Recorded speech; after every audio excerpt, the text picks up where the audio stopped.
Notice is hereby given of the regular meeting of the Board of Education of the Town of Westfield in the County of Union, New Jersey at 7:30 p.m. on the evening of Tuesday, December 9, 2014, in the boardroom of the Administration Building located at 302 Elm Street, Westfield, New Jersey.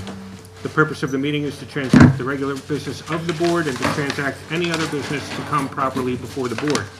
This is to advise the general public and to instruct that it be recorded in the minutes that in compliance with Chapter 231 of the Public Laws of 1975, entitled the Open Public Meetings Act, the Westfield School Board on Friday, December 5th, 2014, caused to be posted at the office of the Board of Education located at 302 Elm Street, Westfield, New Jersey, and delivered to the Westfield Leader, the Star Ledger, the Westfield Library, the Town Clerk of Westfield, the Alternative Press, and Patch.com, a meeting notice setting forth the time, date, and location of the meeting. Dana, could we have a roll call? Rich Matesic. Here. Lucy Biegler. Here. Ann Carey. Here. Mark Friedman. Yep, here. Brendan Galligan. Here. Roseanne Kirstead. Yes. Ginny Lights. Here. Gretchen Olid. Yes. Mitch Slater. Here. Thank you. Ann, could you lead us in flag salute? Please join me. I pledge allegiance to the flag of the United States of America and to the republic for which it stands, one nation, under God, indivisible, with liberty and justice for all. All right. Announcements. Brendan, anything on your end? Yeah. Congratulations to the following 5 students who achieved perfect scores in October on the SAT standardized test, widely used for college admission criteria. Maya Mortiz in math, Jorge Ledesma. Ledesma, reading, math and writing, Jason Liu, physics, Michael McGuire, math 2, and Aiden Hamilton, reading. Thank you. The Westfield High School Key Club invites families to attend Winter Wonderland, a magical adventure full of creative crafts, fun games, and yummy treats on Saturday, December 13th from 10 to 2 in the cafeteria at Westfield High School. It is perfect for children ages 3 to 11. Proceeds from the sale of tickets, which can be purchased at the door, will benefit the UNICEF Eliminate project. That's all. Thank you, Mark. This is athletics comment. Congratulations to the Westfield High School senior Kate Edmondson, who has been accepted to the University of Miami, where she will join the crew team. Kate has many achievements, including winning a medal as she and her crew members placed second out of 87 boats in one of the most prestigious regattas in the world, held in Boston this fall. And also, congratulations are also in order for 3 of our girls lacrosse team leaders who have signed letters of intent. They include Samantha Paoletti, going to Boston University, Mallory Weiss, going to Northwestern University, and Alyssa Cox, going to Virginia Tech. Also, congratulations to Chris Tefelsky, who was named Boys Cross Country Coach of the Year by the New Jersey State Interscholastic Athletic Association. And then also from the athletics department, Westfield High School trainer Chris Flores was selected by Nike to lead one of the teams that competed in Nike's December 6th Challenge in New York City. Congratulations to Chris on this recognition and on leading his team to second place. That's great. Yeah. And this is for fine arts. There are 23 winter concerts scheduled in our schools from December 2nd through February 11th. All evening concerts begin at 7 p.m. unless otherwise specified on our website. There is a special daytime vocal concert performance to which Westfield senior citizens are invited to attend. It will be held on Wednesday, December 17th from 10:45 a.m. to 11:30 a.m. in the auditorium of the Westfield High School, located at 550 Dorrian Road. Access to the auditorium is on Dorrian Road, where there also is a ramp for easy accessibility. There is no charge for admission for any of the concerts. Thank you. Lucy? Okay, congratulations to the Westfield High School Marching Band, which capped off its 2014 competition season with a great showing at the U.S. Bands Yamaha Cup in MetLife Stadium, which hosted 66 bands. The Blue Devils achieved their best score of the season and took 6th place. Band director Christopher Vitale said it was by far their best performance of the season, and that was justification for all of us that the 2014 season was truly a success. Congrats. Also at the high school, congratulations to the Westfield High School Robotics Club. On November 29th, Team 5968 took first place in the robot competition portion of the first ever Westfield Wrangle held at Westfield High School. Team 7102 racked up its own victory, bringing home the Connect Award. The Connect Award recognizes a team's efforts in contacting specialists and professionals involved in the fields of science, technology, engineering, and mathematics, STEM, as well as conducting outreach to the communities on robotics. In addition, both teams competed in the qualifying competition on Saturday, December 6th in Ambler, Pennsylvania, where they won an Inspire Award, which is the highest award of achievement in the first Tech Challenge. This award has qualified them to compete in the Pennsylvania State Championship. In addition, they were nominated for the PTC Design Award, Rockwell Collins Innovate Award, and Connect Award, and the Nobel Peace Prize. No, but that's coming. Both teams are coached by Westfield High School teachers Valentino Schiponi and Susan Marie Terra. So here are some of the team members' names, and I apologize in advance if I mispronounce. Team 5968 include Saranya Turamella, Jack Mulvinerdi, Alistair Kapadia, Spencer Fishman, Fiona Gillespie, staple off that one, Joe DeTrano, Christine Rogers, Jordan Hines, and Hank Sacco. Team 7102 members are Ashley Rosen, Rachel Hay, Thomas Hahn, Tricia Mukhapadia, Jennifer Rogers, Lindsay Rosen, Eli Zidell, Vivek Srinivasan, Anna Glick, Neil Makija, Zachary Kronheimer, and Mike Karidis, and Evan Binder. Congratulations. It's really quite an achievement for a new program. Excellent. This information comes from our intermediate schools. Students at Edison Intermediate School in Westfield participated in a full-day event on November 21st. That's the National Mix It Up Day. Our students joined more than 3 million other students across the country to help break down social barriers. Mix It Up is a positive step that schools can take to help create inclusive school communities and learning environments.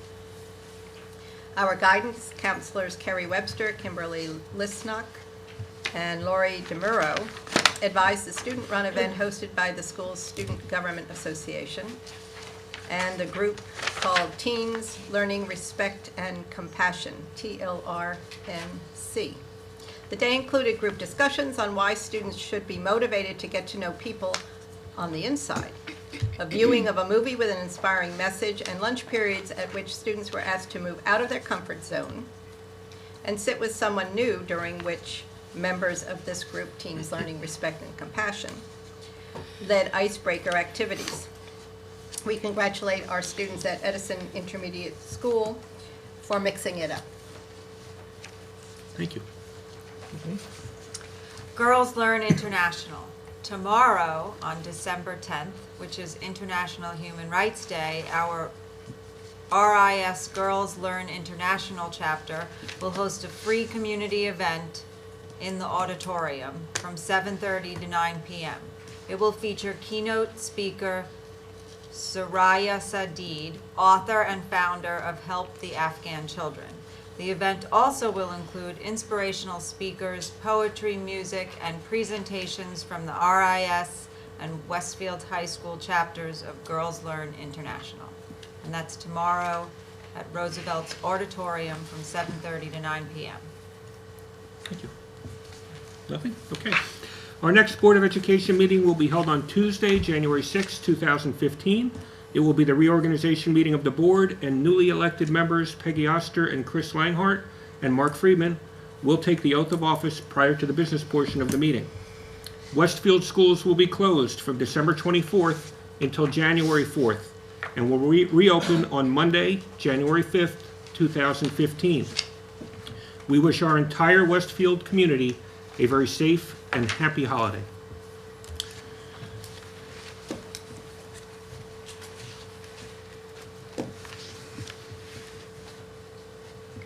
I have one more announcement I'd like to do from the podium. It's a very special announcement, a little sad in part, but more importantly, in fact, remarkable as you think about the hours of service and dedication that board members give to make the Westfield Public School System a better place for student achievement. And that is the fact that this is the last meeting for two of our distinguished board members, Ann Carey and Roseanne Kerstad, who together represent such a large and important part of this institution. I would like to say just a few words about each of them, and will then turn the floor over to others if you'd like to say anything as well. First, Roseanne, if you'd like to come up. Roseanne, it is difficult to come up with the right words to thank you for your service to the board. You have served for just 3 years, and yet over that period, you have donated enough of your time and energy to qualify you for lifetime membership to the Board of Education. And you don't do this job to be thanked. You do it because it's important for you that every student in Westfield receives a top-notch education suited to their particular needs. You are here because you are simply looking for ways to do what is right for the students in the district. Your desire to push us to continually review and do better where needed, in all areas of curriculum, in our evaluation systems, in our thinking and planning, and significantly in our understanding and learning from the results of our own surveys and studies, has all been a tremendous asset to this board. You are a terrific leader, and I have enjoyed working with you as Vice President over these past 2 years. I could not have asked for a better partner to work through difficult issues. You have truly carried the ball for the two of us on many fronts, kept us on track and on schedule, and provided the necessary framework for our weekly meetings with Dr. Dolan to ensure the board and administration remain in sync, focusing on what really matters, the student body. In addition to your role as Vice President of the board, you served as Chair of the Curriculum, Instruction, and Programs Committee. You chaired the Policies Committee, and you served on the Finance, Legislation, Negotiation, and Technology Committees. You were also happy to jump in as an alternate wherever and whenever needed. You served as a liaison to the Town Council, the Special Education Parents Committee, and the Joint Teacher Evaluation Committee. And you served as liaison to Franklin and Roosevelt schools. You also seem to have an endless fascination with goals, driving the establishment of district goals, board goals, superintendent goals, and most recently, something new this year, committee goals. And these are never make work exercises. You find a way to keep us all connected, logical. You find a way to keep it all connected, logical, and most importantly, all focused on the benefits of the students. And I find most impressive your ability to dive deeply into all of the various disciplines that you tackle. Most of us are best suited in 1 or 2 areas. You seem to knock them all out of the park. This district and the broader Westfield community will always be a better place to raise children because of you. It has been my honor to serve with you these past 3 years, and I look forward to a continued friendship for many years to come. If you would please accept these resolutions and these flowers.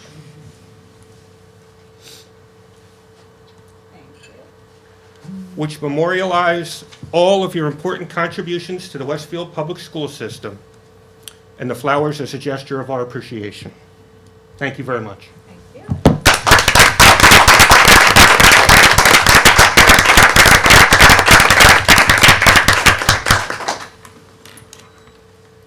Would anyone like to say a few words? Ginny? Yes. Roseanne, I thank you for your leadership and your organization skills, for choosing to take the mantle, for your professional expertise, your participation on all those committees, and I thought that these were actually on behalf of the board, so. Thank you. Oh, beautiful. Beautiful. Thank you. Such a pleasure to work with you. Oh, you want me there? Thank you. And remember us. I will. On Tuesday nights. Okay. From all. Anyone else? Mitch? A few things. one of the really interesting things about being on a board of education is actually learning new things. And I have learned more from you in the last few years on being on this board that I can imagine in so many different ways. Rich kind of stole the thunder, but mostly I thought goals were just something that happened in hockey and soccer. I didn't realize they actually had anything else to do. But seriously, specifically as part of our technology committee, and I just want people to know how important Roseanne has been on the technology side. It's one thing to just set money aside and get things done, but it's really another thing to have goals and strategy and a process. And I think I can speak on behalf of our whole committee on how important you were in keeping our eye on the ball and making sure that every student throughout the district was being served when it came to technology. So I thank you for that. And I remember sitting with Julia Walker when you came, we had lunch talking about you getting involved in the board, and boy, that was a great decision. So thank you so much for your time and friendship. And I'd like to personally thank Roseanne because you came with such a strong professional background in education in so many different aspects of it, and shared that with us all. And you were willing, as Rich mentioned, to put in so many hours to make sure that it was right and it was the best it could be, so that it was the best it could be for the Westfield schools. So thank you for bringing your expertise and for all of the hours and commitment that you brought.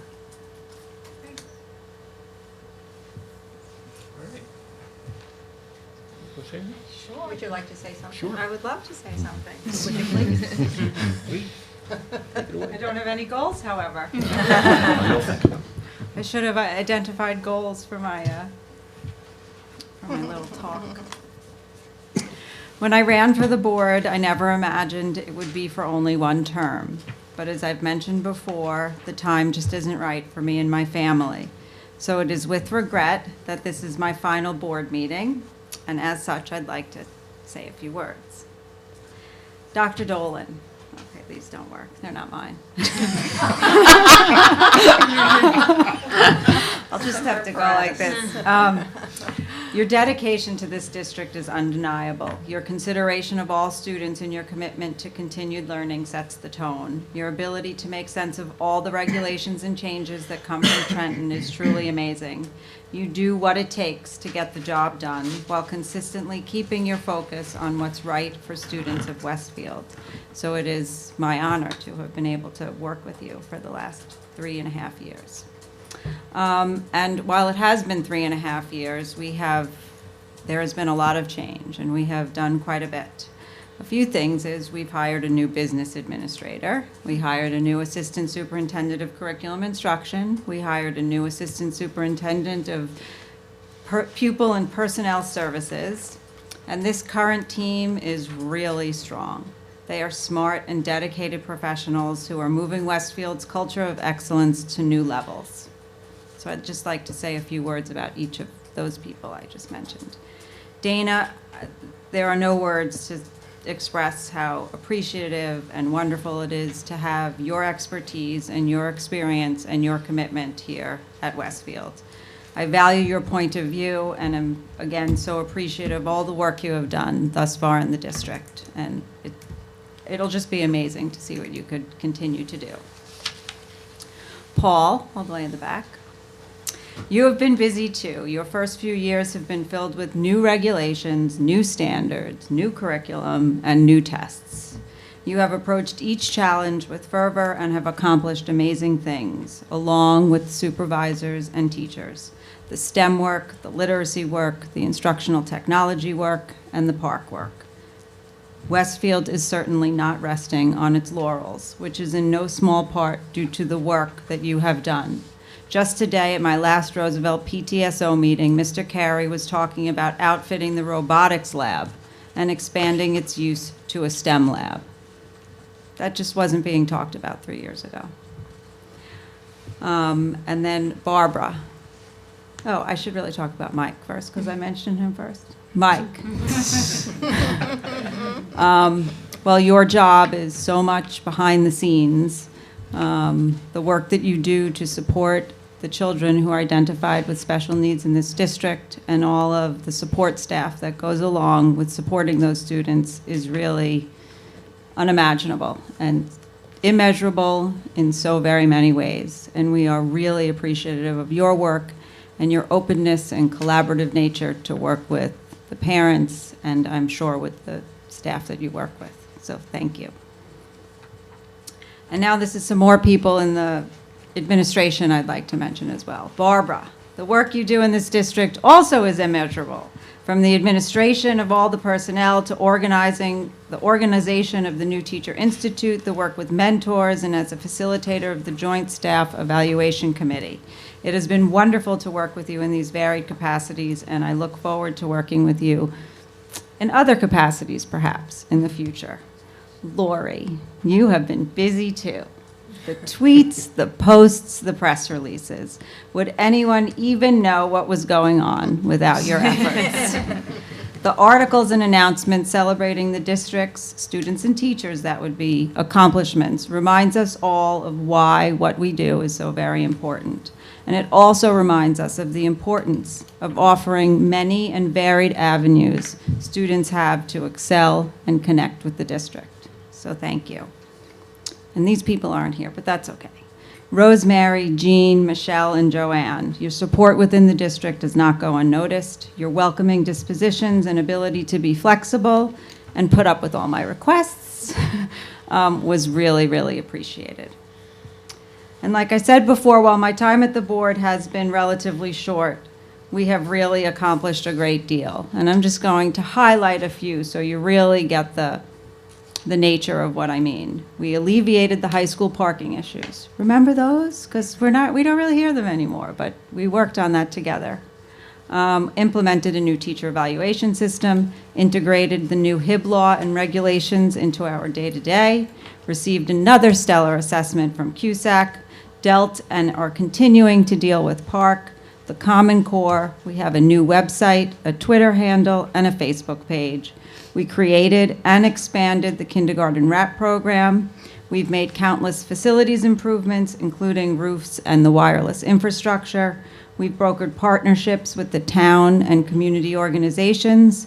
There are PLCs throughout the district, reading and writing workshops in the elementary schools. There are new positions in literacy coaches and master technology teachers.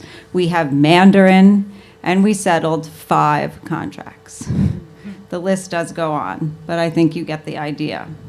We have been able to accomplish so much because of those people I've already mentioned and many people I haven't, like the teachers, administrators, and support staff. Their continued dedication, their reflective nature, and their willingness to do what it takes, as modeled by Dr. Dolan, is what makes Westfield, Westfield. I will greatly miss the various opportunities I had to work with them, but I'm thankful for the time that I have had. All of the above-mentioned accomplishments were also made possible because of my fellow board members and their dedication to building upon Westfield's excellence.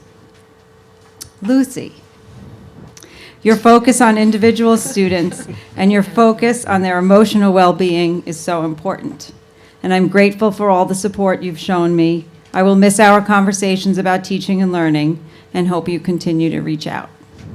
Mitch, your perseverance, your commitment to moving our district forward, and all your support from the moment I came on the board was so appreciated. In addition, I have to give you huge kudos to the recent tech notes. That's why I rushed them. I missed them. You're still not getting these? Ginny, where to begin? Good thing I didn't email this to her. I don't think I wasn't. Listen to it. The insights with which you provided me on the history and perspective of the district were invaluable to my work on the board and will continue to be of value to me in the future.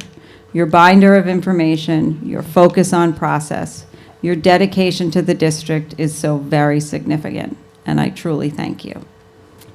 Anne, I admire your perspective as a mother, a longtime board member, and a fellow writer. Your quiet observations and your determined focus on what's right for kids was always unwavering. Mark, I sort of feel a little kindred spirit with you because we ran together, or against each other, really. From the From the first time we met, I knew we'd get along, though. You were organized, you were focused, you were cynical. And I soon learned that you were willing to speak your mind even when others probably wouldn't agree. Which, by the way, is not only Mark's issue. I think we all have our fair share of people on the board who will speak their minds. But it's been great to work with you these 3 years and grow with you as we learn the ins and outs of how a board works. I will miss your Wednesday morning emails. Maybe. Gretchen, I love the way you frame issues so succinctly and are able to synthesize various points of view while always thinking about, so what next? What have we learned from this, and where can we go from here? And I'm really sorry that we didn't have more time to work and together and for me to learn alongside you. But it'll be fun for me to watch you grow. Brendan, how lucky the board is to have someone who has firsthand experience of what we do, educate kids. In addition, your knowledge of the law and policy is so quite impressive. Rich, your sense of humor, your resolve, and your honesty have so enriched my time on the board. I will miss our Monday, now Tuesday morning meetings with Peg. I will miss hearing your perspectives on topics as diverse as roofs, to traffic, to teaching, to policy. I will miss your texts. You are kind, you are thoughtful, you are the real deal. A wonderful person, father, and friend. While the 9 of us didn't always agree, I believe each of us operated with the best interests of the students and staff. And ultimately, we put our differences aside and continued to work together to improve the district. I have learned so much about myself throughout this endeavor, and I thank you for that. Finally, I'd like to thank the community for believing in me and for giving me this precious opportunity. My family for their support and understanding, and I look forward to the possibility of working with all of you in other capacities. I wish Peggy Oster and Chris Langhart much luck as they begin their time on the board in January. And I'd like to wish everyone a wonderful holiday season and healthy new year. Thank you for the flowers. Thank you, Rich, for the kind words. And Ginny, it's really bittersweet. Thank you.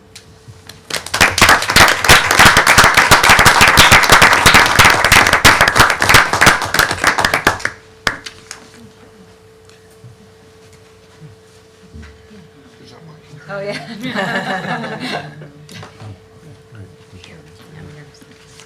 Okay, Ann, you're next. Come on up.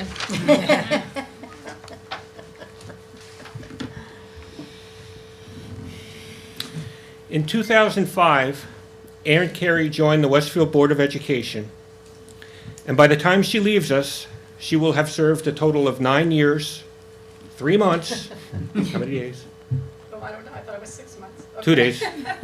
9 months, 3 years, and 2 days.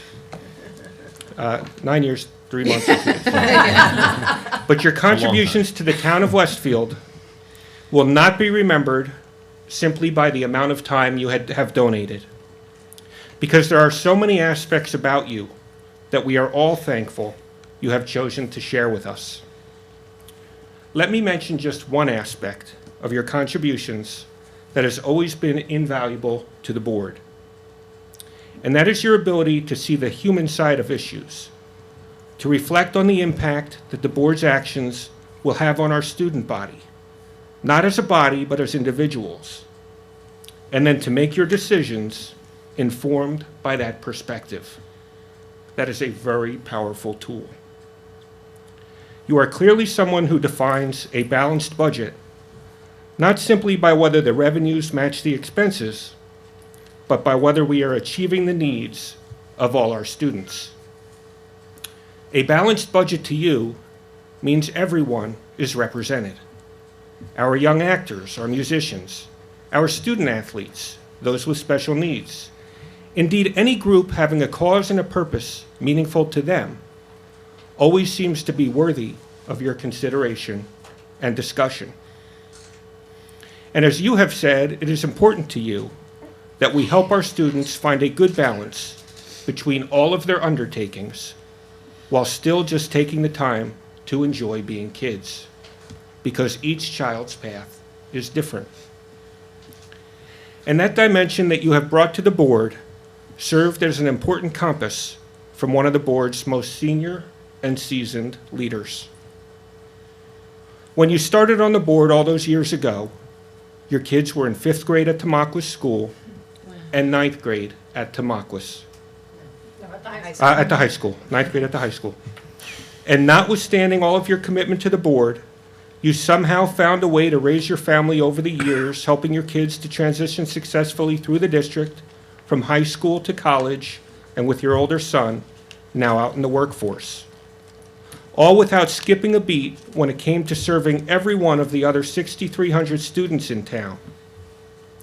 All of these students have benefited in unquantifiable ways from the many hundreds of hours that you have spent working for their benefit. And that has been Ann's objective from day one, to make the district a better place for all of our children to learn and to grow in their individualized ways. Ann has served as vice president of the board. She has served on every board committee at one time or another. She has chaired curriculum, instruction, and programs. She is the only board member to have chaired our legislation committee, and she chaired long-range planning. She also initiated the Community Outreach Ad Hoc Committee, which she also chaired. She has been a liaison to many schools such as Tamaqua, Edison, Lincoln, and Jefferson, and she was the liaison to the Garden State Coalition of Schools, to name just a few other contributions.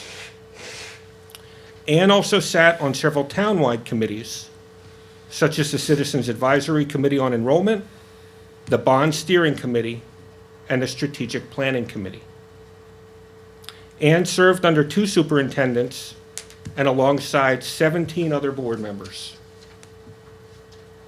Ann is also a co-founder of the Westfield Theater Guild, a nonprofit organization that supports the Westfield High School Drama Department, yet another example of the selfless dedication Ann provides the community.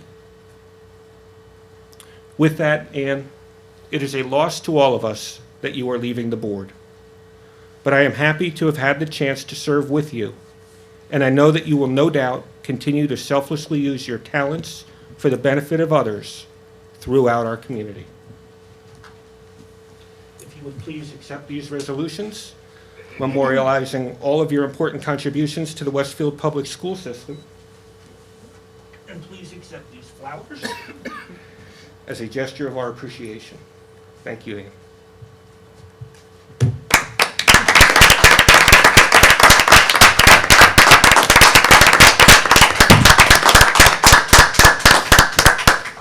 Anybody else like to comment? Ginny? Yes. Ann, thank you for your service. Thank you for speaking your mind regarding, as Rich said, your thoughts, your empathy for students, each one of them and their families, for participating in so many negotiations, for all of the expertise that you brought to us from your public relations professional career, and thank you for being a friend. And on behalf of the board, I also have something to remember us by. So I hope to always be your friend. We should play. Anyone else? Just want to personally thank Ann. When I came on the board, as a rookie, as we've all had that experience, you were very helpful very early on in a couple of key areas, especially learning about compromise. And I want to thank you for that. You gave me a lot of very, very solid advice, like day one on the board, and meant a lot to me. And I thank you for that, and obviously everything else that Rich has mentioned. And I think the arts are losing a great voice on the board. Thank you for that. So first, I think I'd like to acknowledge your husband, who Yes. has been supportive the entire time you've been on the board for 9 years, and I'm glad he's here tonight. And I'd like to thank you for all of those years, and especially for two things. One is bringing all your experience, your professional experience, to the board and helping us see how things would be perceived and how important it is to communicate a message effectively to whoever it is there to listen. And the other is, there were a number of times at various tables where we were talking about difficult topics, and even when there were a lot of people who agreed on one topic, you were never afraid to be the one voice who said something and questioned something and made sure, are we thinking about the students in this aspect? So thank you very much for doing that. Okay, so I'd like to say Sure. something. You have your own glasses. I do.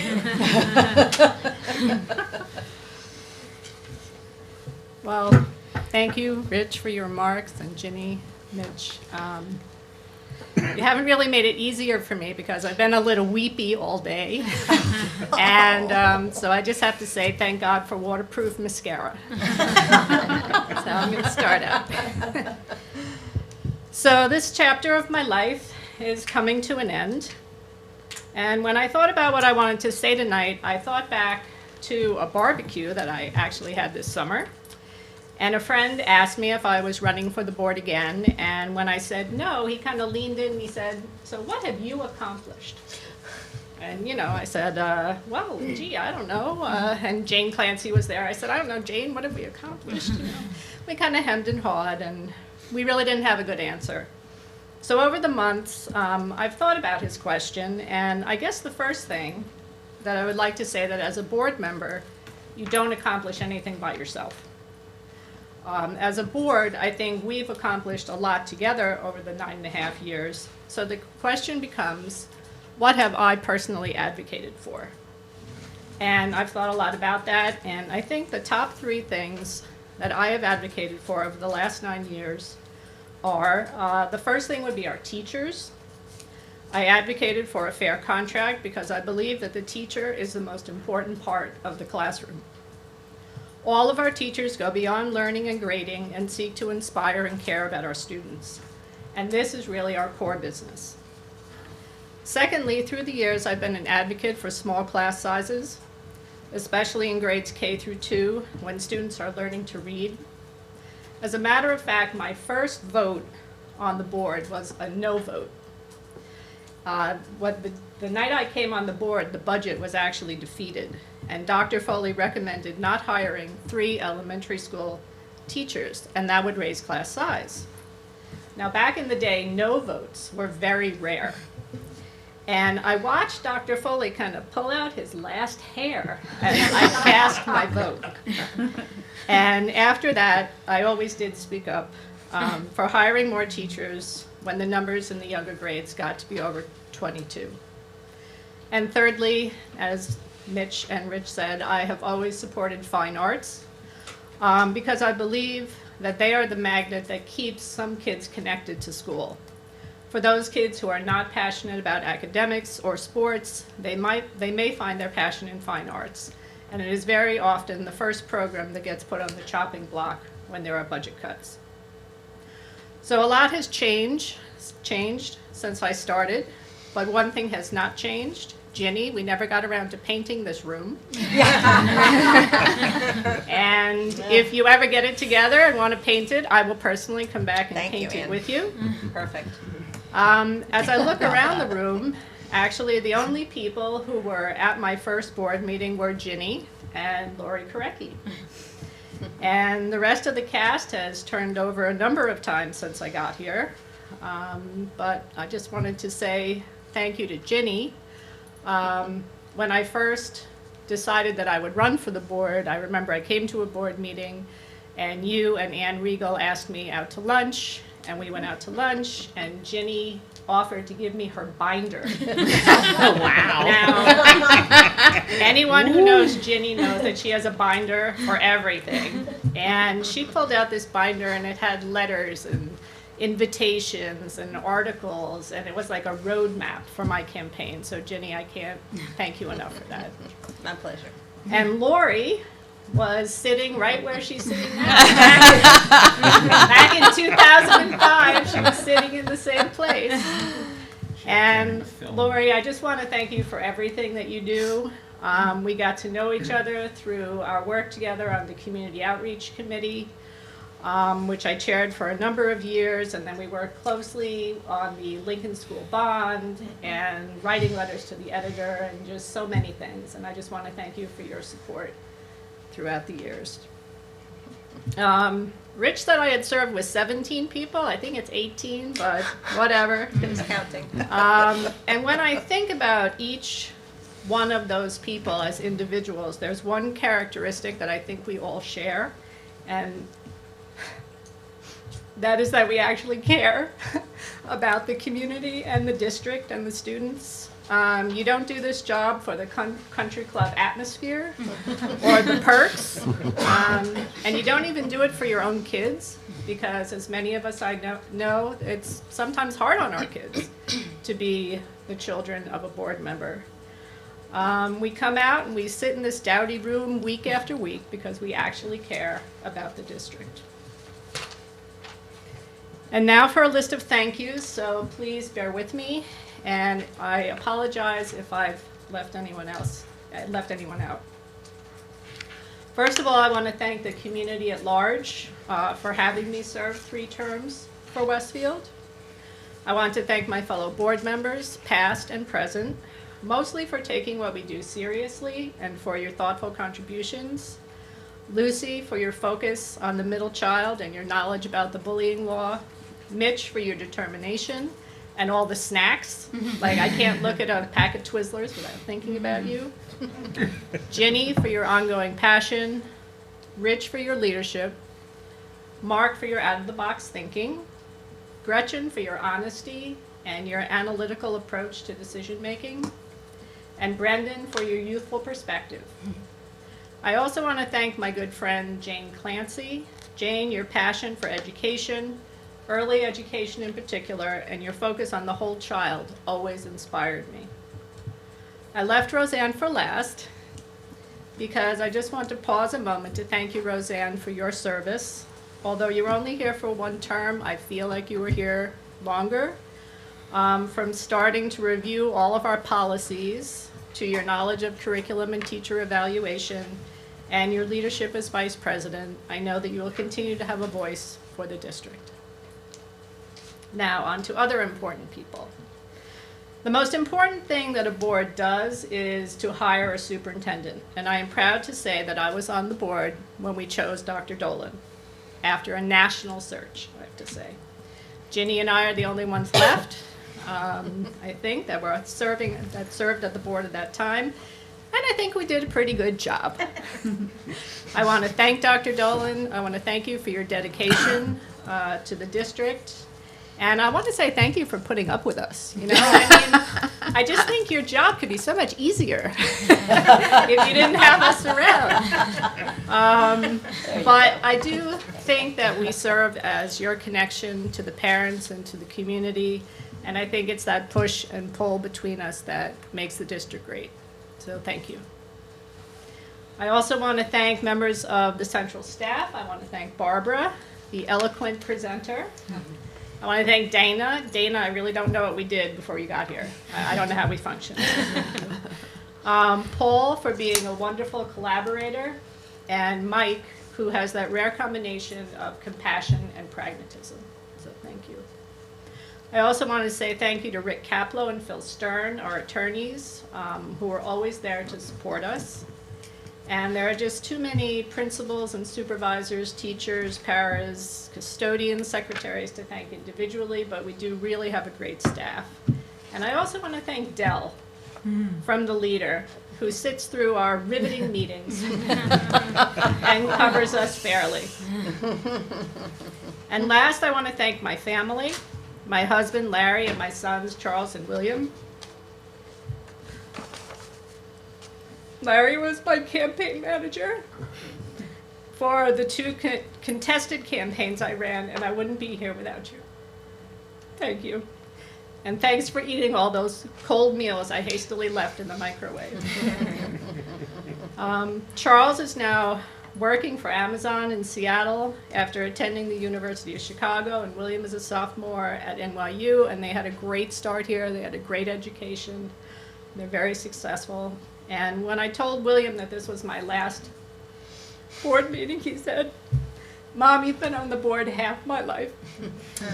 So it's definitely time for me to go. But as Roseanne said, the parting is bittersweet. Thank you.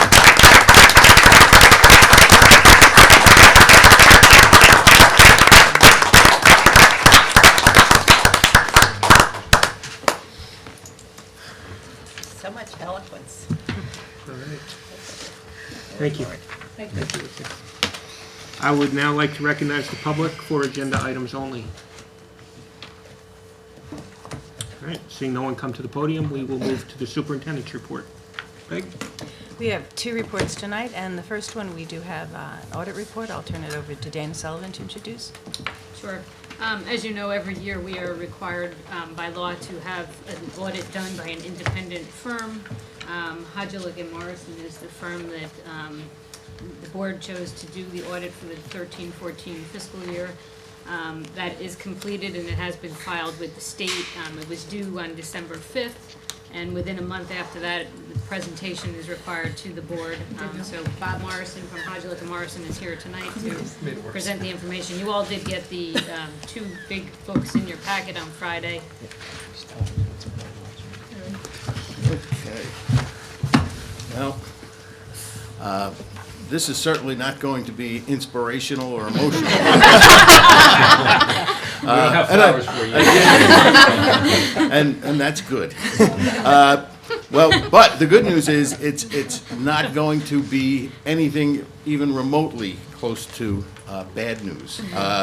We did conduct the audit. We have filed our report. Our auditor's report on the financial statements appears on pages 13 through 15 of the larger document that we filed. There's really 3 objectives in doing a financial audit. The first one is to make sure that management is following the rules. The rules being generally accepted accounting principles and the laws and regulations promulgated by the State Department of Education, which dictate how you're supposed to run your district, how the accounting is supposed to work. The second thing we look for is that those standards are being applied consistently from year to year, so there's no deviations in the financial results based on changing interpretations of the rules. And then finally, we look to make sure that the financial statements themselves, the actual numbers, are accurate and fairly stated in relation to the entire operating results of the district. We perform a lot of procedures, we do a lot of tests, we talk to a lot of people, and when we've gathered enough information that we think is sufficient for us to form an opinion, we get around to writing the report. The report is unmodified, which essentially says that you followed the rules, you applied the rules consistently, and the financial statements are materially correct in all respects with no adjustments necessary. So that's as clean a report as we can write. Because the district also receives significant amounts, unfortunately not more, but significant amounts of state and federal aid, we have to expand the scope of our audit to do evaluations of internal controls over the various business processes and procedures, and tests of your compliance with laws and regulations. Most of the laws and regulations come from the state of New Jersey, but there are other laws. There's some federal things. There's IRS regulations. We issue a report on an entity-wide basis, and essentially what that report says is that based on our evaluations of your internal control structure, we believe that the internal control structure is adequate, and we found no deficiencies in the internal control system. We also indicate in that report that we found no reportable non-compliances with laws and regulations. And the bulk of our audit work is involved in testing compliance. The business office does a wonderful job of maintaining the financial records, so the actual attestation for the accuracy of the numbers is not an extremely difficult process. The numbers are there, there's supporting documentation on file, Sometimes we don't even have to ask for it. They're handing us things as we walk in the door. Anyway, the third thing that we do is because of those grants, we focus in on major grant programs. And those programs can be either high-dollar programs or programs that have tricky compliance environments. The rules for how to operate the grant are a little difficult. Or it could be a program that is new to the district or a program that has a new grant coordinator. So we evaluate and we try to figure out which programs have the largest chance where a non-compliance could occur and not be caught and corrected. And we focus on those programs. When we get done, we issue a report, and we actually opine on compliance. And our opinion states that the district complied in all respects with the compliance requirements for each of the grants we selected as major programs. So 3 reports, 3 unmodified opinions. I really can't do any better than that from an auditor's perspective. So we're very happy with that. We always get the complete cooperation of the management team, and we do appreciate that because bless you, it makes our audit process go much quicker, and you are actually a destination that my staff hopes to get assigned to. We have some places where they don't want to be assigned to. This is certainly not one of them. I mention every year my concern about not the finances of this school district, but the school districts in general in the state of New Jersey. You have laws of the state that severely restrict the amount of fund balance, free balance that you can set aside for emergencies, for a rainy day, for an unexpected expense. You're limited to 2% of your budget. And with that in mind, while your reports are all glowing, it doesn't mean that you have a ton of money sitting in reserve just waiting to be used. That's not the case, and it's not the case in any school district in the state. So you've only got 2%, which on a school budget of roughly $95 million is less than $2 million. And you think about the number of schools, the age of the facilities, you think about the student population and how much it costs to place a child out of district, and you realize that you could go through that money pretty quickly if some unexpected things occur.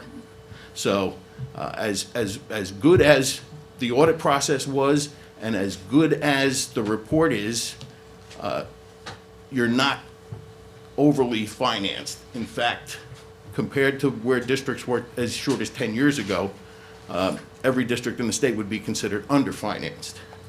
Now, that's not to say that the Wall Street community doesn't think highly of you. When you sold bonds last year, you actually got a rating of AA+ on your own, which beats the state rating with a credit enhancement for the district, which is a AA-. And as a result of that, your district got bond rates that they're actually beat AAA rated bonds for that day. There's some cachet to Westfield bonds, and the market showed that in the interest rates you pay. 15-year bond issue, 1% to 3%. That was virtually unheard of 10 years ago.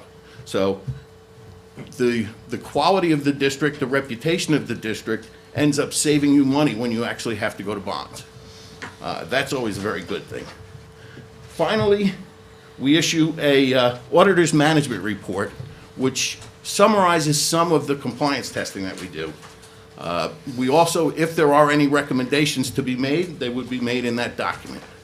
We're pleased to say that based on the results of our tests, we have no recommendations to make, and the district does not need to prepare any corrective action plans. So essentially, it was, I think I usually give a grade, and this would be another A. It was a nice, clean audit, conducted efficiently with very positive results. Actually, the results that this board would expect from their administration. And I'd be happy to answer any questions. I'll just comment briefly. I had the opportunity to sit through the Finance Committee meeting where we reviewed your reports in detail, literally going through page by page and asking questions, and I very much appreciated your working knowledge of the documents and answering the questions and the relationship you have with with our business administrator and just your explanations of how you went through the audit was very helpful. So thank you for all of that. And having such professionalism in the business office makes my job a lot easier. That would be you.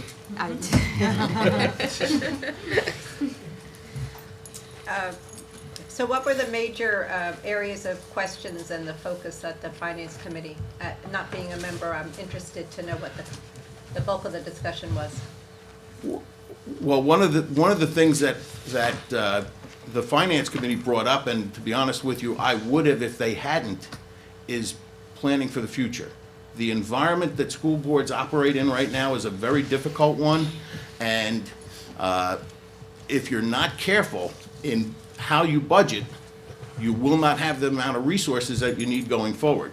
With the cap on the tax and the cap on the surplus, you almost have to build budgets that regenerate the fund balance that you're using in the current budget for the next cycle. We talked a lot about that. We talked a lot about capital projects. We talked about student activities, which in prior years had been a concern, but during the last fiscal period, the business office developed an entirely new set of procedures for maintaining the student activity accounts, and the quality of the record keeping at the student activity level improved. Well, it was good to begin with, but it's much better now, and it's uniform. And throughout the district, uniformity helps for the audit staff. We looked briefly at the operations of the food service, simply because if you start running deficits, you would end up having to make board contributions.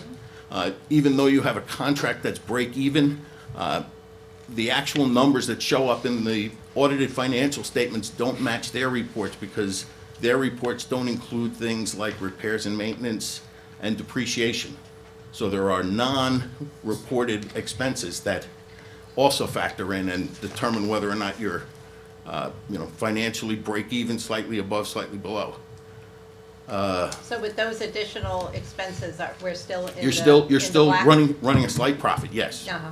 Yes, no, that's really what the NSLP, National School Lunch Program, wants. They don't want you accumulating large amounts of assets, and if you, right, and if you should, you'd be able to use them for equipment and facilities, so. That's actually, Bob's looking at financial records from last year, but actually this year, we are actually making more money than we did in the past year, and we'll be using that have been using it to do some upgrades to the facilities in the cafeterias, and also to fund some of the lunch supervision out of the operating budget. We're actually going to be moving some of that money to fund some of our operating costs, which is allowed. Wonderful. Never a bad thing.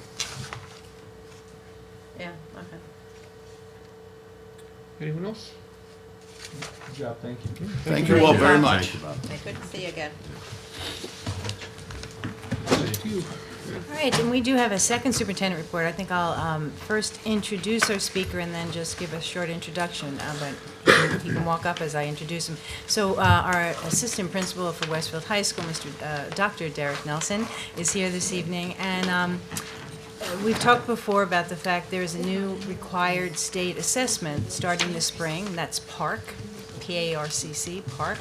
And PARCC requires more testing for the high school, and it also requires that all the testing be accomplished on computers. And that means a great deal of change for the high school, and Dr. Nelson is here today to just give an overview as to how the necessary changes for the schedule are going to impact the high school community and schedule during the time of testing. Thank you everyone for allowing me to come here and talk a little bit about what the high school and what the team has been doing since August of this year. It's been a joke in my family that I've kind of have spent more time with this PARCC test than I have with them over the last, I don't know how many months. So in putting this plan together, we basically approached it with two main objectives. One was to to complete PARC in the most efficient way possible, and 2, to maximize instructional time. So, these are our numbers. Pretty self-explanatory. We have 1,400 students who will be taking our language arts test, and then we're broken down there by grade level. We have math, we have 1,012 students broken down by subject matter. One thing to note is on the bottom, we have their little asterisks.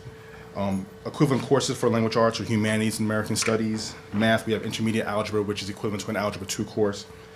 And we also have, seniors do not take the PARC test, but we do have 19 seniors who actually are in an Algebra 2 course. They will not be taking the test this year because they have already fulfilled their state requirement when they took the HESPA as juniors last year. Sorry.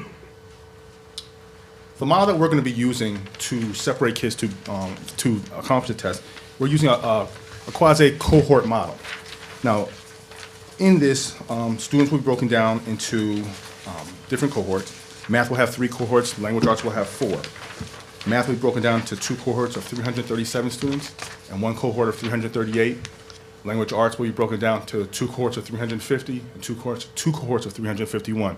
Now, keep in mind that these numbers as of last Friday, as the population changes, goes up, goes down, these numbers will change as well. The last bullet here, some students will be in a different cohort for math and for language arts. This has really been one of those labors of love, in a sense. Even, I know I have already presented this to some of you already in SIP, and even since then, some things have changed because I think I've presented this, I've really lost count, but I'm upwards in the high teens, maybe low 20s times that I've actually presented this presentation to somebody in the district. What we've come to here was based off of us speaking with the actual teachers in our council, and this was some good suggestions they came up with that we decided to go with this model for a couple of different reasons. We'll get to that later, but the cohort model, basically the way it works, originally what it was supposed to be, it's supposed to have four different cohorts, breaking the kids, dividing them into 4 equal groups, but that delta group, that last group, those would be students who just have a language arts test. And for that to work, we needed to have roughly about 350 kids fall into that group. Unfortunately, that didn't work. We have 406 students who actually have just a language arts test and not a math test. So we had to do a quasi-cohort model. So basically what happens is I took all of the math kids and I broke them, divided them into 3. Took all the language arts, divided them into 4. So for the most part, kids are in the same cohort, whether in math or language arts. There is a small population of kids who are not going to line up equally. But if your name is Aaron, if your last name is Aaron, you're in cohort A for math, you're in cohort A for language arts. There are going to be some kids who may be in cohort A for math, cohort B for language arts.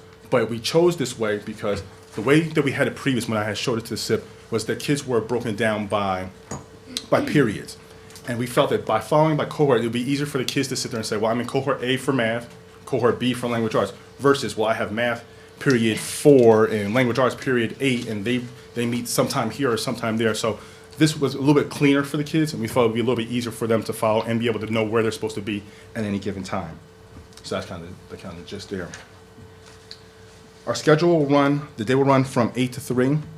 We'll have 2 sessions per testing day, one session in the morning from 8:05 to 10:55. Then we'll have a common lunch from 11 to 11:55. We'll talk about it a little bit later. And then a PM testing session from 12:05 to 3 o'clock. All teachers will come in at 8 and leave at 3 o'clock there. All right. Now, when I had first presented this to SIP, our performance-based assessment, we had scheduled out for 8 days, and our end-of-year assessment was scheduled out for 5 days. We were able to reduce this down to 6 days and 4 days, and also by making sure that the testing periods before we had a 55-minute period block on some days, then we had some days where they were testing and they had 26-minute periods. We did away with the 26-minute periods, and we just kept it as 55-minute period blocks. That way it's a little bit more consistent for the teachers. It's easier for them to plan. It's also easier for the kids to understand, well, is this going to be a 55-minute day or is this going to be a 26-minute day? Now they all know. Every class they're going to go to is going to be a 55-minute period block. During the performance-based assessment, there'll be 2 math sessions and 3 language arts sessions. During the end of the year, we'll have 2 math sessions and 2 ELA sessions, and that's why that one's a little bit shorter. Go ahead and flip. All right, here we go. Now, this slide represents the testing cohorts as well as the periods of class that will be running at the same time. So you follow me on March 2nd. We're in columns now. The first morning session, classes are all the classes are in white. All the testing sessions or cohorts are in the colors. The classes, the periods 5 through 1 will be March 2nd in the morning, 55-minute periods each. And then the alpha cohort will be, for math, will be testing at that time. Go to the afternoon, they'll have lunch. Then we go to the afternoon. Periods 6, 4, and 7 will meet in the afternoon. Cohort B will be testing in the afternoon. March 3rd, the Charlie group will be going ahead and testing that morning, and then 9 to 8 will be going then. So after those first 3 testing sessions, all 9 periods would have met during the first day and a half of the testing window. So that's just for those students not involved in the test at all, right? The instructional period, because you have all the Yes, correct. 12th grade and then I guess. Correct. Is every student in 9, 10, 11 testing, or are they also? If it depends, for math, it's only if they have Algebra 1, Algebra 2, or Geometry, or an equivalent course. For language arts, it's only if they have English 1, English 2, English 3, or an equivalent course. And then what was the significance of the order of those? Why don't you just go period 1, 2, 3, 4, 5, 6? I can't go in order because I have to use, if you notice we have a common lunch there, right? And that goes from 11 to 11:55. I need to use the teachers for their scheduled lunch to be proctors and examiners. So if I went 1, 2, 3, there's no lunch periods during 1, 2, 3. So I need to break it up a bit to make sure be able to cover all the proctors and examiners that I need for each testing session. So if you look at March 3rd, because we only have 3 cohorts running for math, that's all that we need, there will be no testing on that afternoon. Then we go into the language arts, which runs over the 4 days. Then those cohorts for language arts are the same. So from March 4th and 5th, and then March 6th and 9th, cohort A is the same on March 4th as it is on March 6th. Those are the same kids. The way that it's different is that the math cohort A may be slightly different than the language arts cohort A. But it's 337 kids, 350 kids. So it's not a big difference, but it will be a difference in somewhat. So one thing here to note is that we have math running first and then language arts going second. And the only reason why I did that is because in all my experience in doing testing, math has always come first. The state has always said math comes first, language arts comes second. If the state may say that, you have to flip it, then if you do, we just flip it, and language arts will go first, and then math will come second. It doesn't change the amount of days or anything in that manner, but I just did it based off of just the past experiences. And then if you look in the lower right-hand corner, you see all the session timeframes. Now, the times that are listed here, those are all times that we have to plan for.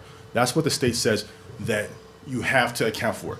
But they also said that the time that based off of the field test that kids took was a lot less than those. So I'm banking on the fact that in reality, they won't need this much time. But this is what I had to plan for to make sure I had everything accounted for.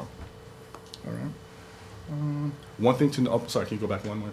One thing to note that we did take a look at, if you look at cohort A and you see that 531 is running on March 2nd, the next time that cohort A meets or will test, granted, I know it's language arts and I know it's not exactly the same kids, but we painstakingly really tried to make sure that kids only didn't miss the same classes over and over again. So if you look at cohort A, 531, the next time the cohort A meets is on March 4th, that's 647. You look at the next time they meet, it's 928. So granted, I know it's not equal and even. I know it's not the exact same kids, but for the most part, these kids will only miss their classes only once. There may be a slight variation for some kids who may miss them twice, but it's going to be a smaller population.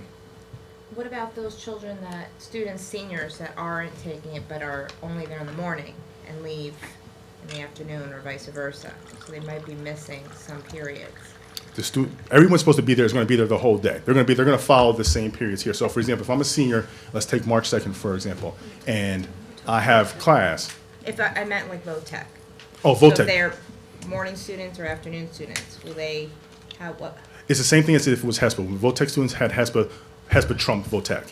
If they don't test that day, then they will go to VOTEC as normal. The buses will still run as normal, and they'll. So if they have an afternoon period, a morning period in the afternoon, and they miss it because they're at VOTEC, will that teacher know? Yes. So Yeah. then that's okay. That's okay. That's okay. Absolutely. Okay. Yeah. Just, you had mentioned that you suspect that the kids will take less than the allotted amount of time needed for the test. So those kids then stay in the testing, in whatever room they're in for testing, or do they go to whatever class is being held, or? Once the testing session is over for the room, then all those kids will go back to class, whatever class is being run at that time. So most often they'll just go to lunch, correct? Or everybody has to finish and then they go to whatever class? That's Okay, correct. Got it, thanks. Okay, we can go to the next slide. And this is just another representation of the past slide. If you look here, we're going to start on Monday, March 2nd, and we'll run through Friday, March 6th, and then you come to the bottom. Well, I'm sorry, we'll run to Monday, March 9th, excuse me. Makeups will be after school, just like we do for midterms and exams, from 3 to 5:30, and you see that those are start on Tuesday, March 10th, and run through the 12th. One thing to take note of during here is we were definitely cognizant of the spring musical. The spring musical starts on the 12th of March and runs to the 14th. So in past versions of this, we butted really close up to that date. Now, at least now, the testing here will be done on that Monday, and we just have makeups running on those days there. So that will help those kids who are actually in those productions. That the only one that would really kind of be a little iffy, I guess, will be on the makeup session. If you had language arts, if you missed language arts session 2 or 3, and you are in the play, that might be a case there. But the only good thing about this is that because we have so much time, in the sense, because the state gives us 20 days to perform, to finish each session, PBA or end of year. If need be, we could make some adjustments for special situations. So that's something that we can play with here that we might not have been able to play with in other situations. That's that. So this is our end of year test. This is the second part test that will be running in April. It will go April 21st through the 24th, which is a Tuesday through a Friday. On April 20th, just a side note, that's the beginning of the 4th marking period. So one of the things that we were definitely trying to do is making sure that that for our quarter courses that would have started on that Monday, so that's through our gym or phys ed courses, gym or health courses. We want to give a chance for at least those teachers to see their whole class at least once before the testing began. Before, it was definitely a lot, I can honestly say it was a lot more important when the test ran over 5 days. Here it's a little bit less important because it's all in 1 week. So whether we started on that Monday and they saw them on Friday, or we started on Tuesday and they saw them on Monday, it's a little less problematic by the way we're doing it now. But one good thing here is that AP exams start on May 4th. So by starting here on April 21st and finishing by that Friday, then we'll have the whole next week of a regular schedule. And then the week after that starts AP exams. Whereas before, we were running into the week before AP exams to get started or to finish the end of year test. So this helps out in a lot of ways. You can go ahead and go to the next slide. And again, this is another representation of it on the calendar here. Nothing strange. You can go ahead to the next slide. All right, here we go. This is our common lunch. Again, 55-minute lunch period for all students and faculty on testing days from 11 to 11:55. This is a similar break that takes place during midterms and finals. This will allow staff students to have lunch daily. And without this, it would really be almost impossible to really be able to get all these kids through the lunch room. One thing to say is that, needless to say, this common lunch is basically the linchpin to this plan. Without the common lunch, this plan doesn't work. We ran the numbers based on our current schedule, and the way that worked, if we tried to do testing the way our schedule works now without a common lunch, we would have to have testing only once a day. We only be able to have one session, and we would have to, under the performance-based assessment, it would be 14 days of testing, and the end of year would be 10 days. So that's a total of 24 days of testing that would have to run if we kept it with the same schedule that we have right now. So there is definitely a big benefit to going to this type of schedule here during the testing days. Go ahead and flip. The benefits of the testing, again, the testing window is 10 days, 6 for the performance-based, 4 for the end of the year. We have a consistent class and testing schedule for students to follow. Teachers will plan for 55-minute periods. And then for each testing window, students will miss each of the classes only 1 to 2 times. Now, one thing I will say about the teacher's plan for 55 minutes is that our council has really done a really good job in the sense of trying to get a jump on how will education look, how will instruction look for a 55-minute period. Because our teachers have been teaching with 43-minute periods. So now that you move to close to a block type of schedule, what's that going to look like? And we've had different discussions, we've had different meetings about it. And next week during the department meetings, those council members will actually be going to the department to go and unveil some different ideas and strategies that they have come up with to help with the actual instruction that's going on there. So our takeaway items here, again, like I had mentioned before, the state gives us 20 days for each session. That's a total of 40 days to accomplish testing, and we're going to be getting it done in 10. So I think that's a huge benefit. We have enough devices to actually get the test done with keeping a 10 to 15 amount of laptops on reserve. We have 340 on hand right now, and then we know that there's a cart that's already been ordered, and will be here for testing, which will bring us to 370. And the plan is, again, we already spoke about if the numbers change, obviously this will have to get adjusted slightly, but I don't see the numbers changing that much that I would have to actually go back to the drawing board. It may adjust a little bit here or there. The plan is to unveil this to the staff tomorrow during the staff meeting, so that's going to be great. And we also plan on having after this is all said and done, because this is so new, it's the first time, we really want to get some feedback from the staff, want to get some feedback from the students on how this worked. Because we're definitely I'm going to assume that we're going to tweak some things after this is all done. Because I can't sit here and say, in all honesty, that I've thought of every single thing possible, when it's something like this. Because there's always Murphy's Law always jumps into play when you come to these type of things, especially the first time. So we're definitely being very aware that we have to be reflective at the end of this process to try and really make sure that we maximize this for every year that we go on, that we are reflective and we do help it, make it so that it's the best way possible for kids and for teachers. And I will open the floor up to questions. That's my board. You have to show that last slide. Sorry. That last slide says it all. Yeah. Thank you very much.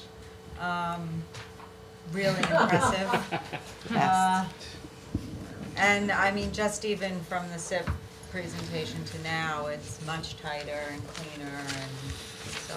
That's the 15 times I've done it. Your continued attention. Thank you. I'm wondering if you've thought about how the information will be disseminated to kids, like what cohort are you in? And then how will it be disseminated to the parents? What we plan on doing with the kids is anytime that we've done any of the standardized testing, we put up a really big board, basically, or paper. We have each kid listed there with their testing site and when they're supposed to be there. We would follow suit with the same thing there. I'm also going to post it on the website as far as where the kids are supposed to be and what times, what cohorts. We also plan on having sometime in January a parent evening where I will unveil this plan to all the parents that show up, and that way they have an understanding as well as where their kids are going to be during that time frame and what the expectations are from us. Make sure you have that videotape too, when you do it that night, so that I can get out to those that can't get there. Yeah, that was again, thank you. It's just, as Roseanne said, the amount of work that you've put into this, and we can't thank you enough. I was thinking along the same lines. You're clearly, some of it's public, because here we are having this conversation. I don't know if we're ready yet to post this PowerPoint presentation on the website, but if there are ways in which we can be helpful in getting the word out, and I think that there's, we meet regularly with the PTC committee and things like that. Let us know. A question for you, Dr. Dolan, is where are we in the middle schools in terms of having a similar kind of plan in place, and are we ready to start to disseminate that? The plans for Park are different at each level, as you might imagine. So the reason why Dr. Nelson is here is the only school where we have to change the beginning and ending time of the school day and the lunch is at the high school. At the intermediate level, they can be tested by team within grade. So Team A, 6th grade, can test this time, and Team B can test that time. And both intermediate schools have been working cooperatively and with Paul Pinero on how to schedule that. And at the elementary level, classes really are contained, and in general, the students will be testing in almost every instance within classes, and that's being scheduled as well. So this is the only one where beginning and starting time of the day has to change, as well as what everyone is used to for lunch has to change. Instead of having a number of different periods for lunch at the high school, as is normally the case, for these 10 days, there is one common lunch. So, but it still has to be communicated to parents, certainly. And so the 20 days is for the district to complete testing, so we have to get all of our schools done in that 20 days, right? And 20 so- days for the performance-based assessments, the first group of tests, Right. and then 20 days for the end-of-year assessments, yes. And so there may be overlaps where we have days of the high school's testing and a middle school or an elementary school. Absolutely. And we're good technology-wise. We're not sharing laptops or anything that we need to worry about any of that. We have purchased additional laptops which are being delivered now to help us to make sure that we have sufficient numbers. And a number of schools will be testing for a lot of days, but it's different when it's not the high school. Right. The whole goal is limit the amount of instructional time that has to be interrupted. It's different at the elementary and the middle and the high school, but limit the amount of instructional time that has to be interrupted and just focus on what is actually required of testing time. Thank you. I just really wanted to stress how much work it is, because it is. I mean, that looks mind-boggling, and it looks like a lot of work. It's 100 times more work than Mr. Nelson is letting on to be. So I really appreciate all the effort of considering lunches and instructional time and teachers' preps and, everything. There's just so much to go into it and thinking it, so thank you. I know at SIP we had discussed maybe reaching out to the local Business commerce. businesses and restaurants to let them know that there would be more students, and I'm wondering if that's That's a still on great your idea. radar, That- like have, box lunches or things already set that kids could just pick up and go.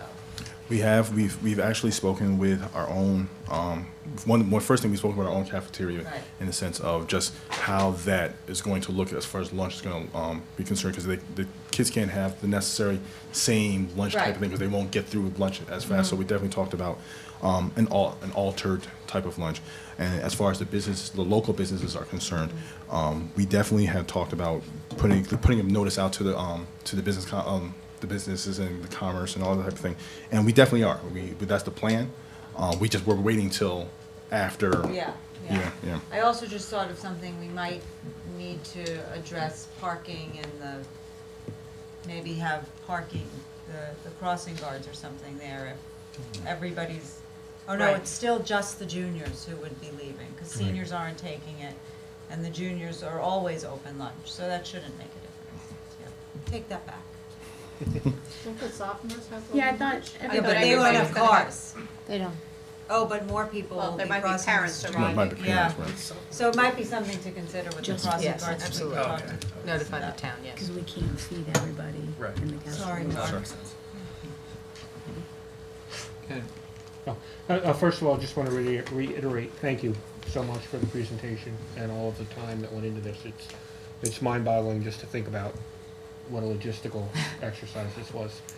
A quick question, should we be thinking, as we think about future year calendars, should we be thinking about the number of instructional days that are disrupted now by park? So for example, this year, which we can't do anything about, it is what it is, just in April alone, there'll be 4 park days disrupted instruction, and we have 6 calendar days where we have vacation. So right there's 10 days that, out of a 20-day month, that, half of the month we really have either no or disrupted instruction. should we be concerned by that as we think about future calendars, or is it is what it is, and we're doing a great job managing park, and that's probably all we should be thinking about? My gut reaction is telling me that, first and foremost, there's a lot of that window we have no control over, and especially in that April one, because you have AP exams, which we have no control over. So even if let's hypothetically say we looked at our spring break and we said, okay, we'll move our spring break up closer to March. We have park in March as well. So it's almost one of those things you're caught between a rock and a hard place. Shortened it and lengthened other breaks. I don't know. I don't know if it's worth the effort, but it would be just getting your Yeah. perspective. I'd also say, and let's just see, this is the first year. I was going to say that. And who knows how it will change, we can continue to monitor it. Right. We did actually consider it when we looked at the calendar for next year and the year after. My office did.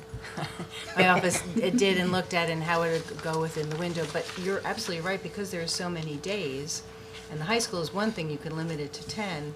The other levels, actually, you're spending more days. It's not interrupting the whole schedule, but it's impacting different classes. So I'm not sure we're going to be able to miss that. But if you look at the incremental number of testing days versus what we used to do, how many more days net are we testing, or are kids missing class? Then, Well, at the high school. HESPA was 3 days, actually 3 days, versus the 10 now that it would be. So incrementally, I'm losing 7 class days for a subject, or is it less than that? No, 'cause No. it's No. a variety Less than of scheduling. It's not the same class all the time. Right. And the not fact, as old as students. I was going to ask about the AP, the fact that it's so close to the AP exam, is that worrisome?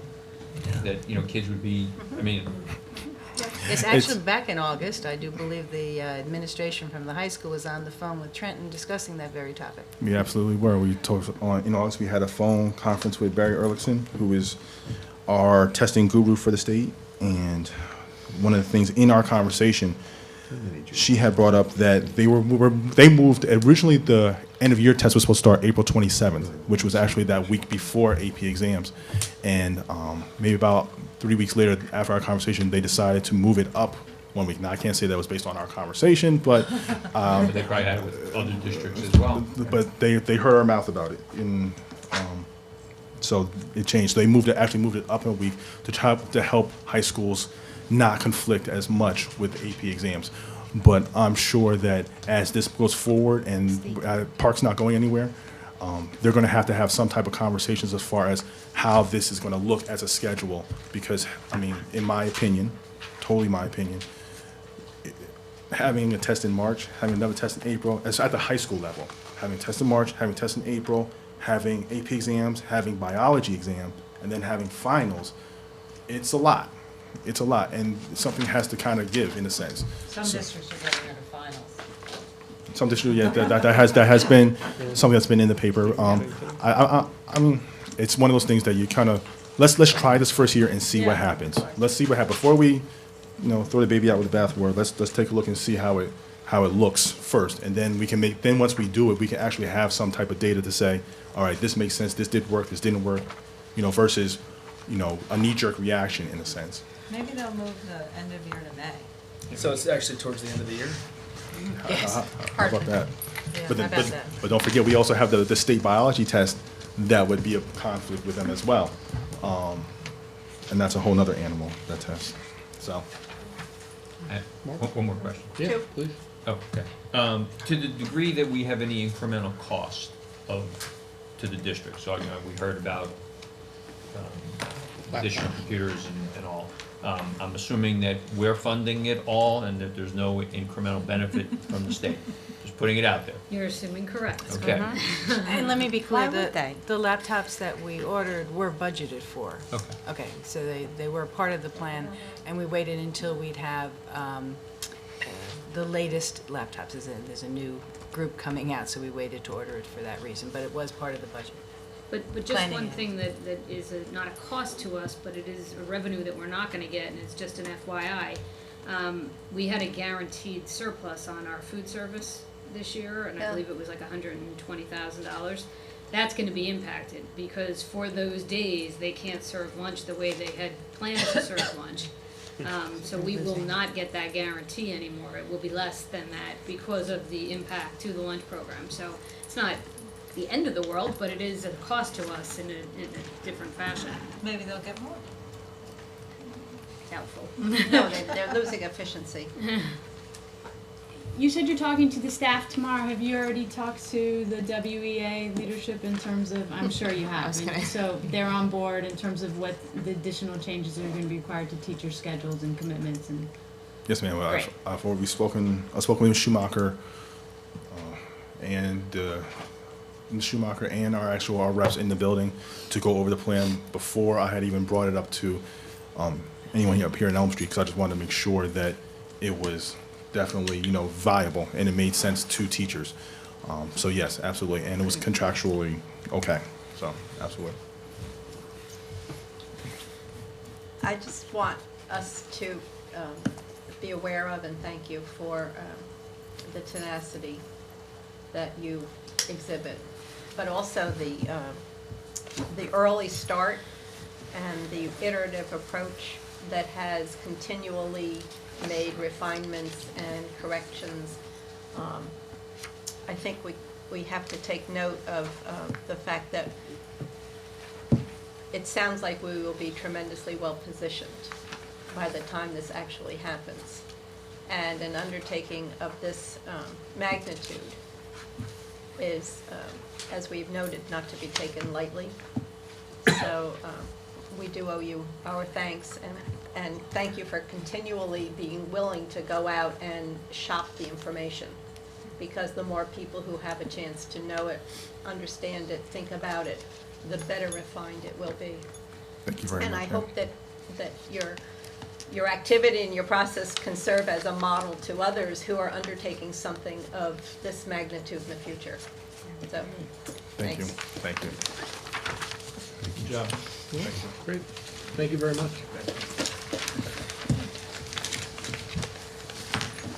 Anything else? No, that's it. All right, I would ask the board to approve the minutes of the board meeting held on November 11, 2014, November 18, 2014, and the private minutes of November 11, 2014, and November 18, 2014. Could I have a second?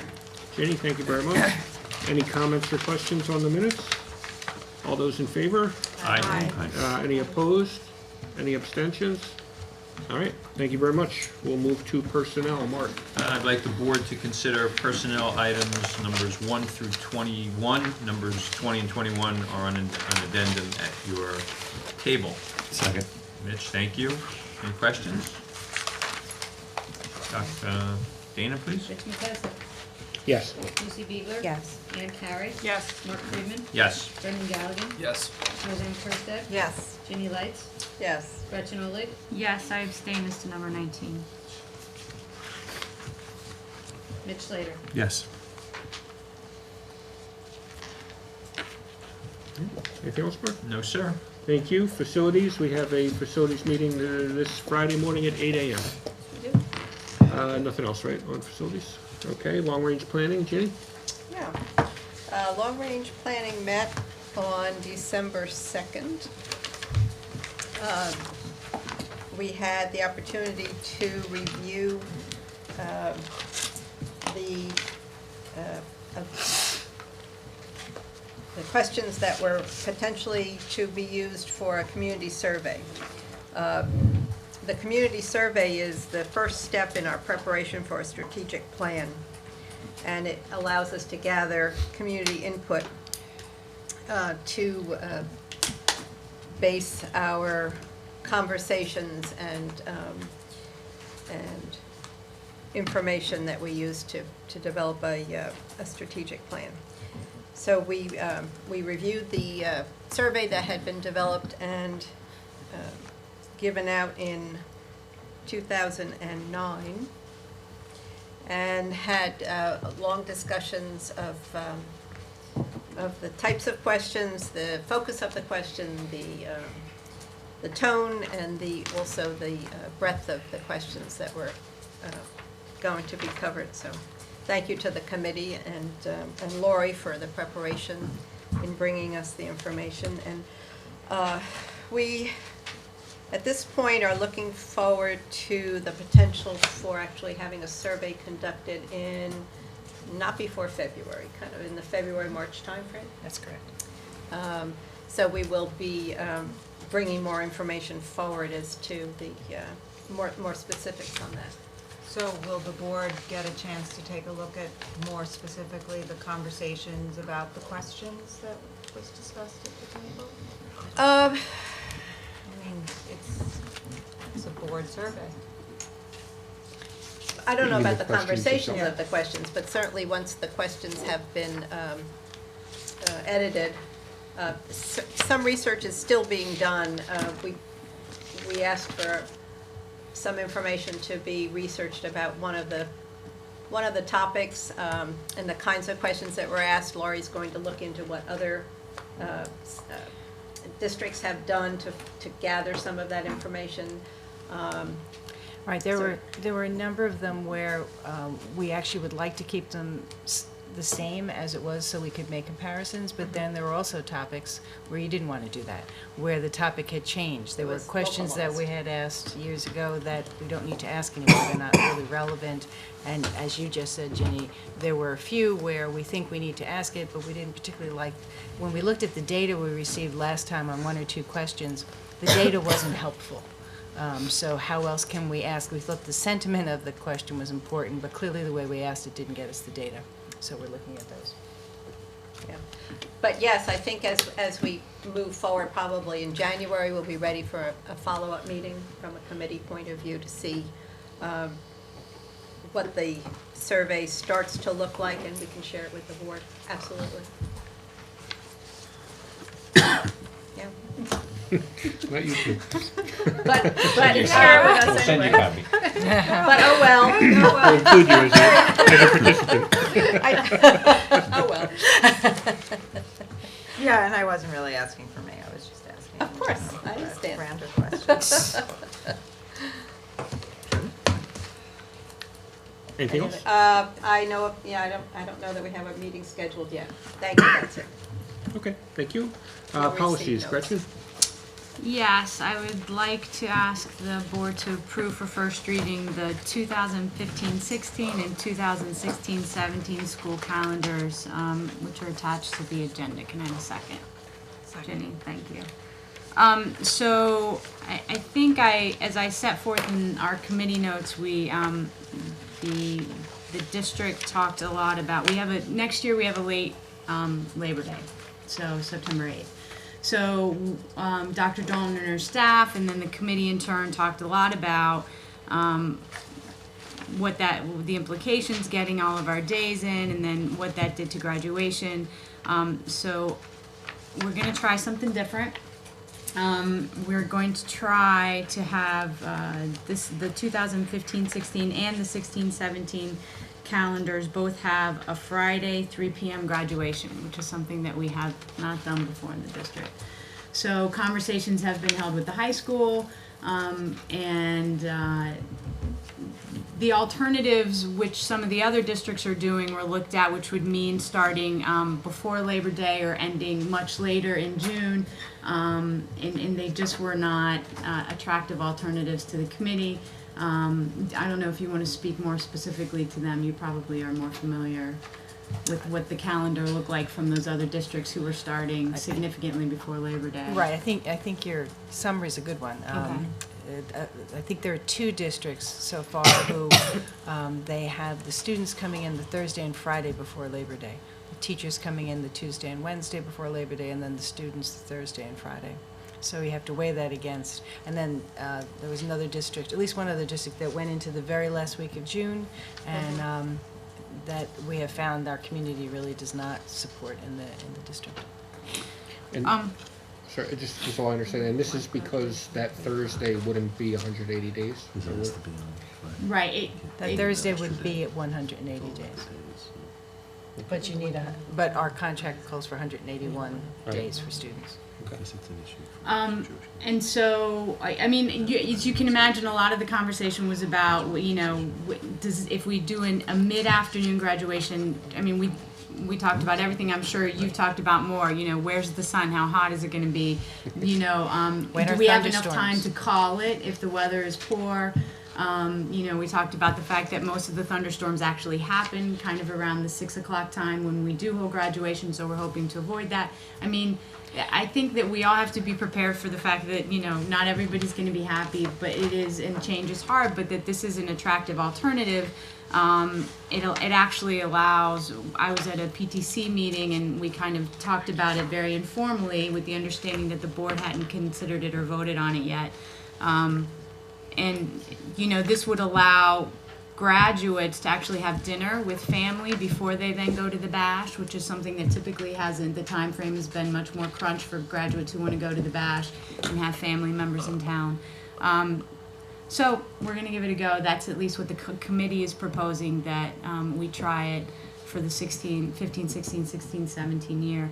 There's nothing else really remarkable about it. With the week of spring break in April, or Easter is early in March for 15, 16. Everything else should be familiar, and I don't want to take everybody's time with going through it since we had a chance to review it. So if you approve it tonight, this will be our first reading. Of course, it'll be open for public comment. People can send in their thoughts, and we certainly welcome people to do so before we vote on it again in January. Correct. Any questions or? Okay. I'll just comment, I'm looking at the calendar now, and I mean, it's just an odd year. It The way is. everything, there's not even, I was thinking maybe there's a day, maybe there's a vacation day that we have or a holiday that we could say, okay, we won't do that and accommodate, then it will be a Thursday graduation, but there's just not. I mean, No. Jewish holidays are all during the week, Right, there's nothing. that- really. I mean, that's usually where you get your wiggle room. Yeah, sometimes there's leeway, but there really isn't this year. If the snow days are not used, does that give you an option? But not to change the graduation, because once the graduation is set a year before, Right, because of with people's making the plans. people making plans and also the bash Right, right. being On that scheduled, it really is about a year ahead. You really have Yeah. to make Okay. that, and then it's hard to I change. understand. Other days you can change, but not that one too much. Thank you. Dana? Rich Matsesik, Yes. Lucy Beeler, Yes. Ann Carey, Yes. Mark Friedman. Yes. Brendan Gallagher. Yes. Roseanne Kursted, Yes. Ginny Lights. Yes. Gretchen Olig. Yes. Mitch Slater. Yes. I'd like to ask the board to affirm the superintendent's decision of HIB incident 15 WA01 for the reasons set forth therein. Can I have a second? I'll second. Roseanne? Dana? Rich Matsesik, Yes. Lucy Beeler, Yes. Ann Carey, Yes. Mark Friedman. Yes. Brendan Gallagher, Yes. Roseanne Kursted, Yes. Ginny Lights. Yes. Gretchen Olig. Yes. Mitch Slater. Yes. And we have a meeting Thursday night, where in Roseanne's honor, we will be discussing our goals, among other things. And that's it, that's all I have. All right, thank you. Curriculum, instruction, and program, Roseanne.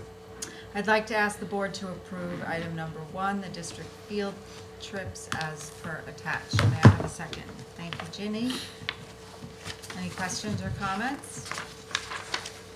Rich Matsesik, Yes. Lucy Beeler, Yes. Ann Carey, Yes. Mark Friedman, Yes. Brendan Gallagher, Yes. Roseanne Kursted, Yes. Ginny Lights, Yes. Gretchen Olig, Yes. Mitch Slater. Yes. And I'd just like to say a few things. The SIP notes are coming to you from our meeting last week. I'm just trying to get some clarification on one piece of our discussion. But I also wanted to note one of the things that we discussed, and that is that David Greer, the supervisor of world languages, is proposing, or brought to SIP, to change Spanish 5 AP to Spanish honors. The way the sequence currently goes is Spanish 1, Spanish 2, Spanish 2 honors, Spanish 3, Spanish 3 honors, Spanish 4, Spanish 4 AP, Spanish 5, Spanish 5 AP. Yes, that's what it currently goes now.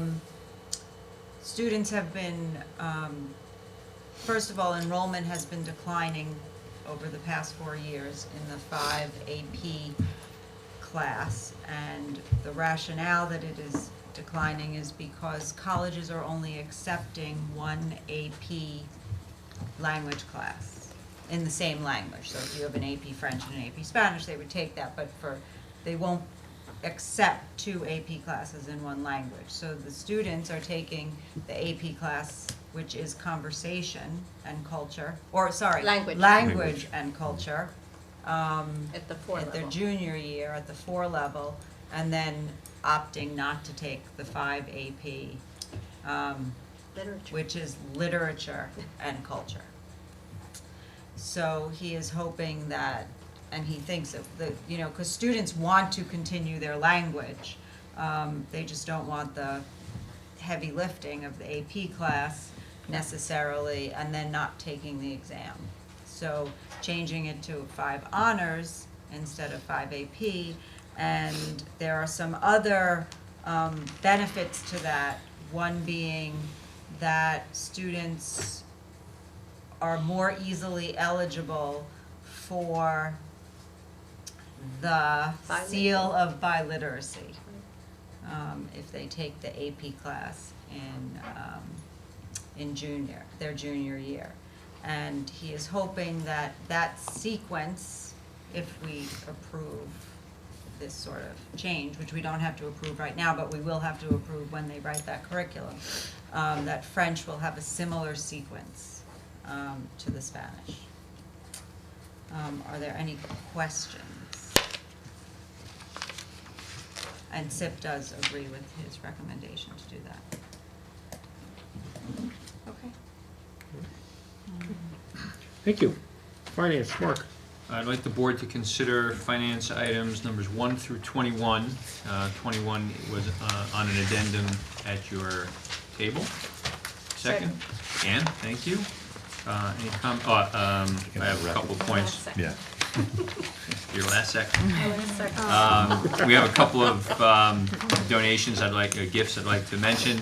The first one is we'd like to accept a gift of $20,000 approximately from the Franklin School PTO for the purchase of gym equipment, 2 Epson projectors, reading subscriptions, document cameras, and other classroom equipment. So thank you to the Franklin School PTO. Also a gift of $1,750 from the Westfield Coalition for the Arts to Westfield High School's music department to purchase choir robes. Thank you. And finally, to accept a gift of a student model Bundy flute and case from Mrs. Robin Ince, Franklin School nurse, to be used by the Franklin School music department.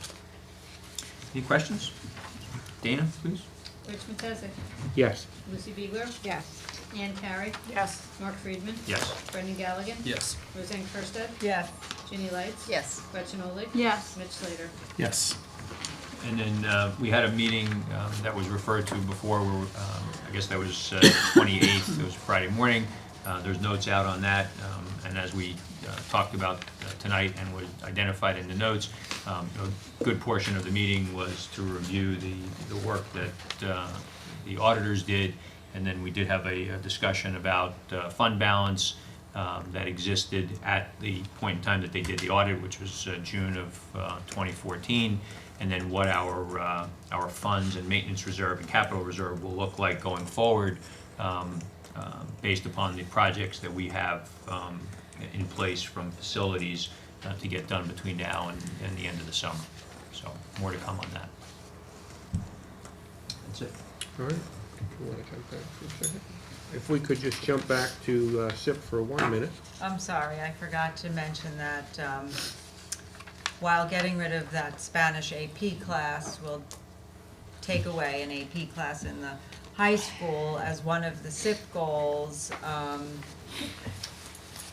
The high school is looking at the entire program of study, and as part of that review and evaluation, they will be looking possibly to add other AP courses in areas that meet the needs more clearly for our students. So it's not that we're just randomly or arbitrarily taking away an AP class. Yeah. Correct me if I'm wrong, in Latin, didn't they combine the honors and the AP? Yes. Would that be something that David Greer would consider? So we're not eliminating the test option Well, for students?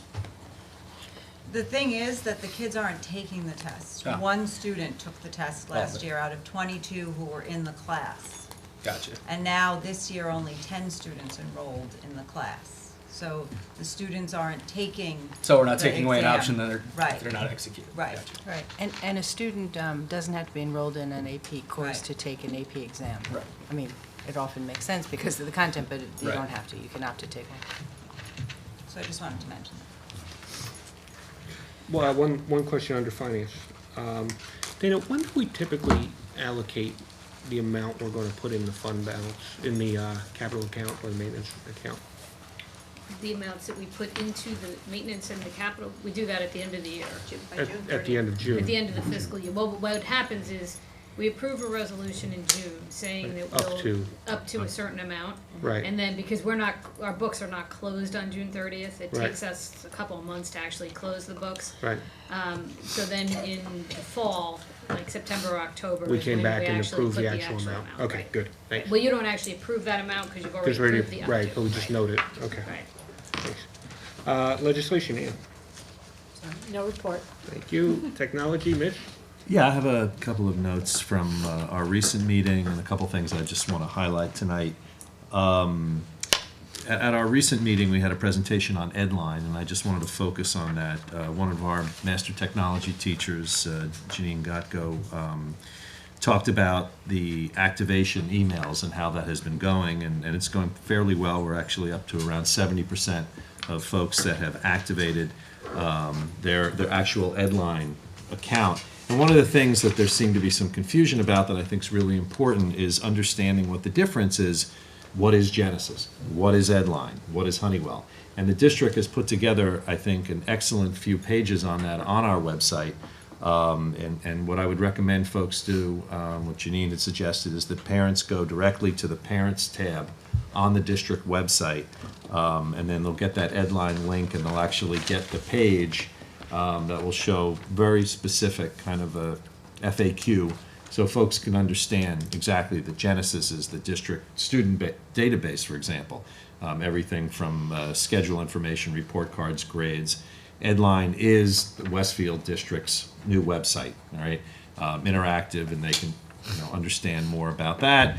And then exactly what Honeywell is, which has been our alert system and our emergency alert system, everything from school closings, et cetera. So I think it's just key that everybody understand those differences, and I think the master technology teachers have done a good job in putting that on the website, but I just want to make sure that information is out there. So that is something we talked about that's happening with Edline. We're actually adding Google Analytics, thanks to one of our board members who was able to help with that. Mark, thank you for that. Our other master technology teacher, Adam Peasy, talked about the high school and is very, very pleased with everything that's going on. The internet is working great. The infrastructure upgrades have made a huge impact. I'm hearing this from teachers, from students, and we're hoping to get the middle school to that level in the near future. And that, I think, is something that's critical, and that's something that will be talked about during the budgetary period. The elementary schools, which don't want to forget, are really focusing on an interesting side of technology, and that's podcasting. And they're doing a lot of very, very interesting things and doing programs with Skype that I thought were really interesting, where they have a sort of a surprise guest on Skype, and they have to ask a lot of questions, and they're actually Skyping with other school districts and actually working on some programs where they're going to be Skyping to other countries and learning more in that area. And I think there's really a lot of excitement in that area, also with authors. I love that, surprise. Yeah, really, really, really They ask excellent them stuff. questions to figure out where they're located. Yeah, Right, I like right. that. Yep, really, really good stuff. Our Digital Learning Center is up and running, AKA Genius Bar. It's been a huge success. There are roughly 5 students right now, I believe mostly sophomores, maybe a few juniors, who are doing a great job working with teachers, students. They've developed their own videos, Twitter feed. They're working with TV 36, putting out a lot of really, really interesting content. And that's very exciting. In regard to Park, and this was mentioned earlier, 420 new laptops just came in. and that'll be used for park and then be part of the classroom use afterwards. And one of the last things we discussed is the pilot programs going on with what's called BYOD, Bring Your Own Device. We currently have 5 classes with roughly 300 students. Spanish actually is one of them, American Studies, and there's a lot of excitement in what's happening there, and that's continuing. The last thing, thanks to our Vice President, we made sure we got our goals of our technology committee going forward, but it is critical, and they are continued rollout of the infrastructure upgrades. We're doing great, but we're not done yet. The functionality to ultimately support either bring your own device or one-to-one through what's being called virtualization, which will allow you to work with any kind of device anywhere at any time and put everybody sort of in the same network. And then reviewing and updating our current strategic documents going forward, which is really critical. We did a great job. Mr. Pinero did a great job. I guess it's almost 2-3 years ago now when we introduced the whole technology program, and we're looking to upgrade that. So a lot of exciting things going on in technology. We're meeting again in early January, and we'll continue to update. Perfect. Thanks, Vic. I would ask the board to note the notes for the record. With that, is there any unfinished business? Yes. I just wanted to ask chairs to send their goals to me, and or do you want them to send them directly to Rosemary? They're going to be inputted into the handbook, so should you send them to me, and then I'll send all of them to Rosemary? That would be fine. You can send them Okay, to so if Roseanne. the chairs would just send their goals of their committee to me, and then I'll forward that to Rosemary, and then that'll be incorporated into the handbook. Terrific. Thank you. New business. Liaison reports. All right. With that, I would like to recognize the public for questions and or comments on any topic. All right. Seeing no one come to the podium, I would ask the board to consider the following resolutions. Resolve that the Board of Education move into private session for the purpose of discussing pending or threatened legal matters and a harassment, intimidation, and bullying incident. Be it further resolved that any discussions held by the board which need not remain confidential, and the results of the discussion will be made public as soon as practicable. Can I have a second? Comments or questions? Thanks, Ginny. All those in favor? Aye. Any opposed? Any abstained? We will go into private session.